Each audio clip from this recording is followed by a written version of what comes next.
നമ്മൾ ചെറിയൊരു കറക്കവും പരിപാടികളൊക്കെ കഴിഞ്ഞ് വീട്ടിലേക്ക് തിരിച്ചെത്തിയപ്പോഴത്തേനും ലോകമടി എന്തെങ്കിലും തന്നെ ഉണ്ടാക്കി കഴിക്കാനായിട്ട്. അപ്പോൾ പിന്നെ ഞങ്ങൾ ഇന്ന് പുറത്തുനിന്ന് കഴിക്കാമെന്ന് വിചാരിച്ചു നമ്മളൊരു ചിക്കൻ മന്തി മേടിച്ചു. ചിക്കൻ മന്തി 2 മേടിച്ചു. ചിക്കൻ മന്തിനെ കുറിച്ച് എല്ലാ അഭിപ്രായങ്ങളും നമുക്ക് പറയാനില്ല. ഓക്കെ കഴിക്കാം, മന്തി കഴിക്കാൻ തോന്നുകയാണെന്നുണ്ടെങ്കിൽ മേടിച്ച് കഴിക്കാം. പക്ഷെ നമ്മൾ വേറൊരു നമ്മളൊരു ഐറ്റം മേടിച്ച് ബീഫ് ബിരിയാണി. ഇതാണ് ഞെട്ടിച്ച് കളഞ്ഞത് കേട്ടോ. 9 യൂറോ അല്ലെങ്കിൽ 10 യൂറോ 15 യൂറോ ആ ഒരു റേഞ്ചിൽ നമുക്ക് കിട്ടുന്ന ഒരു ബീഫ് ബിരിയാണി. ഇതിനകത്തൊരു 4-5 യൂറോയുടെ ബീഫുണ്ട്. മന്തി, ചിക്കന്റെ മന്തി എന്ന് പറയാൻ പറ്റത്തില്ല. എന്നാൽ അത് ബീഫ് കണ്ടോ, ബീഫ് ബിരിയാണിയാണ് ഞങ്ങൾക്ക് അങ്ങ് പറ്റിയത്.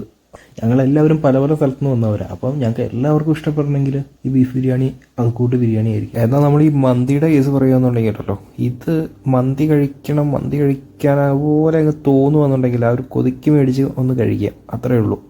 പക്ഷേ ഈ ബീഫ് ബിരിയാണി കിടക്കണം കേട്ടോ, സാധനം ഉണ്ടല്ലോ എല്ലാവർക്കും ഒരുപോലെ അങ്ങ് ഇഷ്ടപ്പെട്ടു. പല പല സ്ഥലത്തു നിന്ന് വന്നവരാണ് ഞങ്ങൾ, പല പല ടേസ്റ്റുകൾ ഇഷ്ടപ്പെടുന്നവരാണ്. ഞങ്ങൾക്ക് എല്ലാവർക്കും അങ്ങ് ഇഷ്ടപ്പെടണമെങ്കിൽ ഈ സാധനം ഉണ്ടല്ലോ അത്രയും കിടില്ല. അപ്പോൾ ഈ ബീഫ് ബിരിയാണി കിട്ടുന്നത് ഗാന്ധി തന്തൂരി എന്നാട്ടോ. മന്തി നമ്മൾ വേറൊരു സ്ഥലത്ത് നിന്ന് മേടിച്ചായിരുന്നു. ഓക്കെയാണ്, പക്ഷേ ഇതാണ് മുതൽ. ഇത് ഗാന്ധി തന്തൂരിയിൽ നിന്നൊന്ന് മേടിച്ച് കഴിച്ചു നോക്കട്ടോ.